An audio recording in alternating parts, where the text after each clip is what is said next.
This is a talk show made out of fan stories. You're here for the fan-made talk, and let's get started. I've started working at a fairly young age. Recently, I've been feeling burnt out often and find myself in a slump. Have you ever felt burnt out?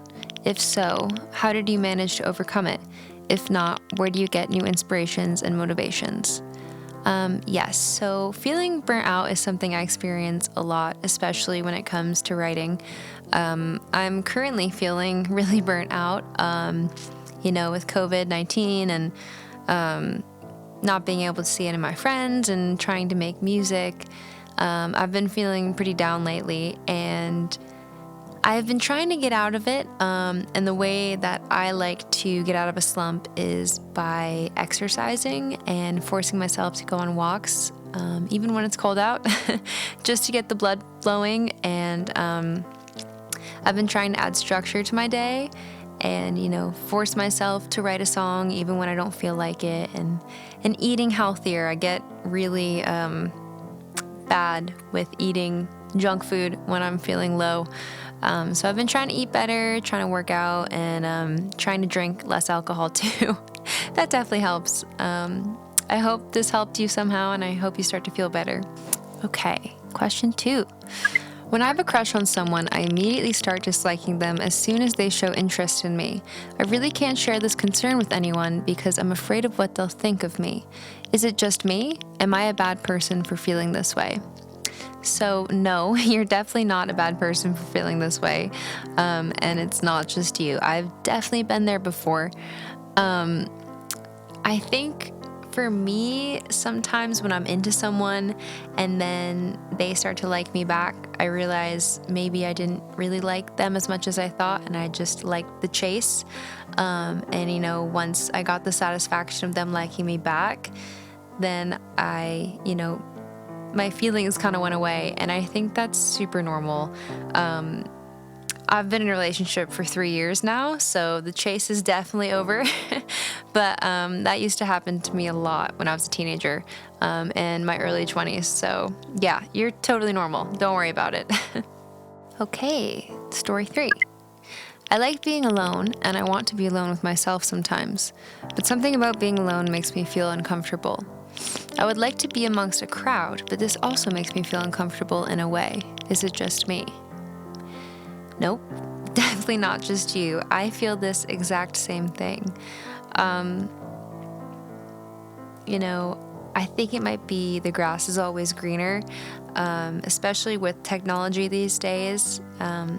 If I'm at home and I want to be alone, and then I look at my phone and people are doing something else, or they're at a party or a concert, then I want to be there.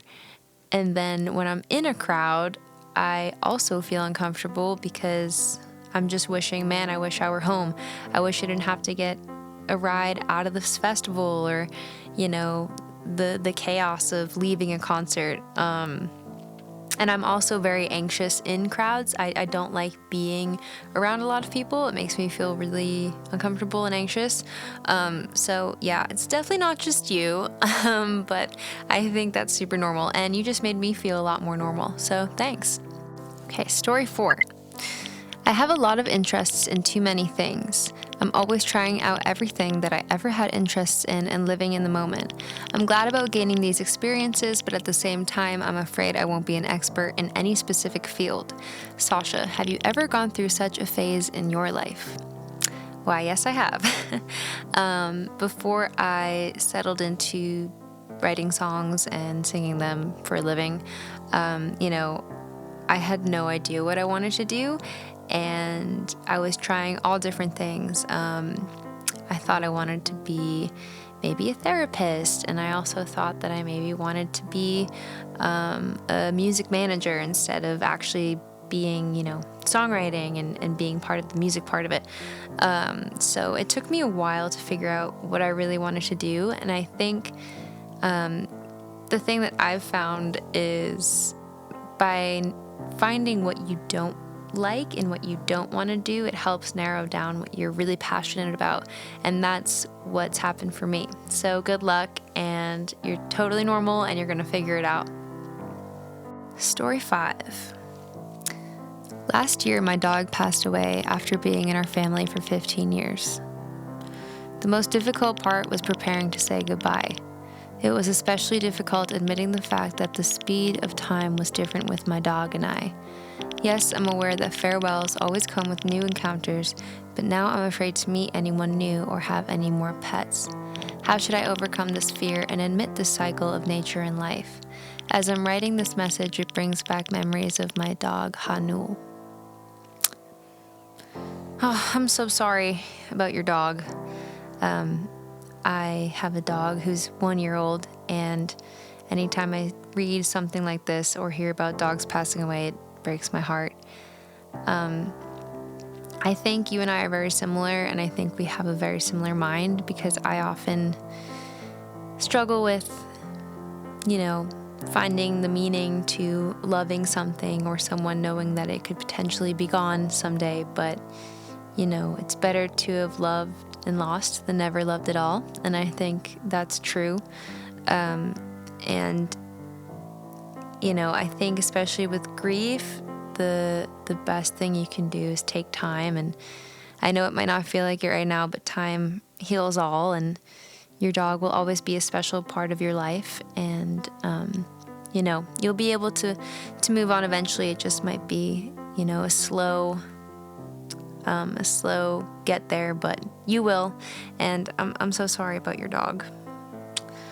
But yeah, I hope you feel better, and I hope you're moving on. And yeah. My fiance and I both want to avoid formal wedding ceremony and have a simple celebration to ourselves. But both our parents want us to have a big wedding ceremony. Do you think a wedding ceremony is really mandatory for a couple that feels happy even without it? What do you think? I feel like this question was made for me because I personally hate big weddings, and I think they're a waste of money. I'm not sure about there, but here in the US, having a big wedding is really expensive. And, I'm the type of person who would rather put that money elsewhere, invest it in a house or something. So yeah, I think weddings are completely blown out of proportion, and I think you guys should do whatever makes you happy. You guys are the ones in the relationship, and you shouldn't worry about anyone else or, anyone else's opinions. Just make that day special for you guys. And yeah, that's what I want to do. I don't want a big wedding. So yeah, good luck and congrats on being engaged. I hope it's going well, and good luck with your wedding. Hey, I hope you enjoyed the fan-made talk today. I certainly did. I'll be calling out the winners of the Hyundai Card Fan-Made Live with me. So here we go. And thank you all for your participation. Here are the winners. The first winner is 7RAUM. The second winner is CANIBU_OR. The third winner is CHEONYEJIN_314. And the fourth winner is Y.HYEWON.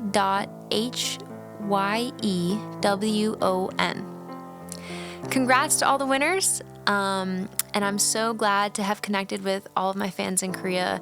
Thank you so much for participating and tuning in and sharing all of your stories with me. I loved reading them all and getting to answer them all. And I hope that it's made you feel better in some way during this crazy time that we're all going through. So congrats to all the winners again, and I hope you guys stay healthy and safe. Thanks.